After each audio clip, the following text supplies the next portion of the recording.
Hello everybody, so we're going to do our recap video from week 2 of our West Coast Swing intermediate course here in Lisbon, Portugal.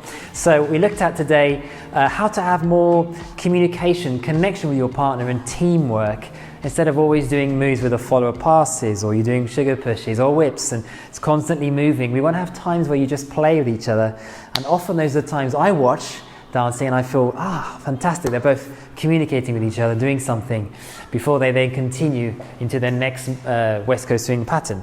So we looked at some basic ideas for solo movement. We had the famous, what do we call these, hip hop style grooves, like we did this one here. We thought about pitching slightly forwards, hips towards the ground as you do that, instead of being up, which you might want to do up, but in this case we're thinking about doing it like this. And we also looked at the famous step tap, step tap, step tap. You can look as you do that. You might want to use your hands.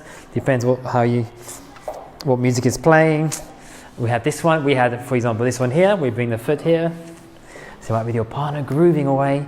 You might stay still and just have movements, the rib cage moving. You could add shoulders into it. There's so many options we can use.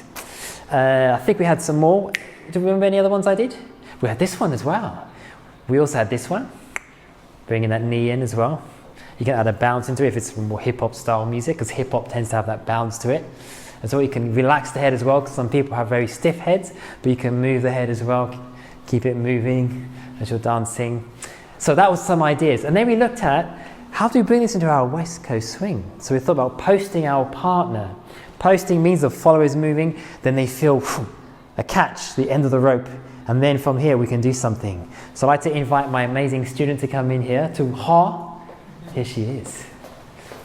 So we're going to do posting our partner. So for this one, on 4, we don't bring the weight towards the ball of the foot, we keep it back. So we're going for our 1, 2, 3 and 4. My weight is not forwards here because it's going to release my follower.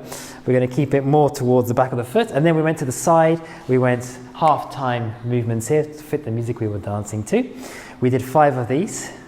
And then we had 2 walks. Walk into our stretch.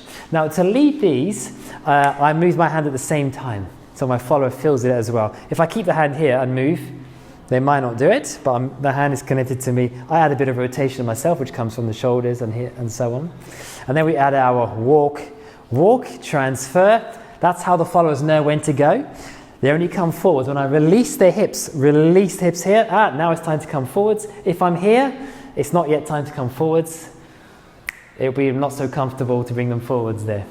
So we did that, and then afterwards we did a sugar push with 4 walks backwards first. So we went and a 1, 2, 3, 4, and then we changed our pitch for 5 and a 6, 7 and a 8. Again, for the walks, we spoke about for both people, 20-80 rule, where we step. It can be the ball first, the heel or toe release, but whichever part of the foot touches the floor first, it's 20%.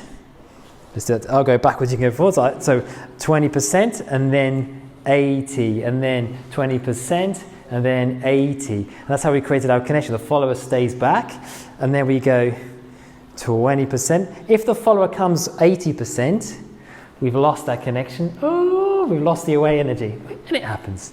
So that's how we did these walks. And then, so we went and 1, transfer, 2, transfer, 3, transfer, 4. And now I kind of speed up and I change my pitch for 5 and a 6, 7 and 8. Pitch is where from the hips, I change that pitch. And it helps the follower know, we're going to compression now. And then we did a left side pass. Very easy, left side pass. So it's under 1, 2, 3 and a 4, 5 and a 6. And then to a cut off, which is like a right side pass, but we cut off our follower. Should we cut her off? So here we go. So it's a 1, 2, 3, develop our 4. Now the followers at the front, they have more priority to choose. What am I going to do? So the leaders are watching. Okay, I'll do the same as you. Then when you're ready, leaders, if I'm on this side, I'm going to go for a walk as the leader does a switch step, as the follower does a switch step. And from here we did a free spin. We didn't quite get there, but it will look like this. 1, 2, 3 and a 4, 5 and the 6. So let's do it again, the cut-off. You can add some nice dynamics into this move. You can add an acceleration if the music is going 7, 8, 1, and then, okay, my follower's doing some cool moves. And then when you're ready to go, I can go for my walk switch step.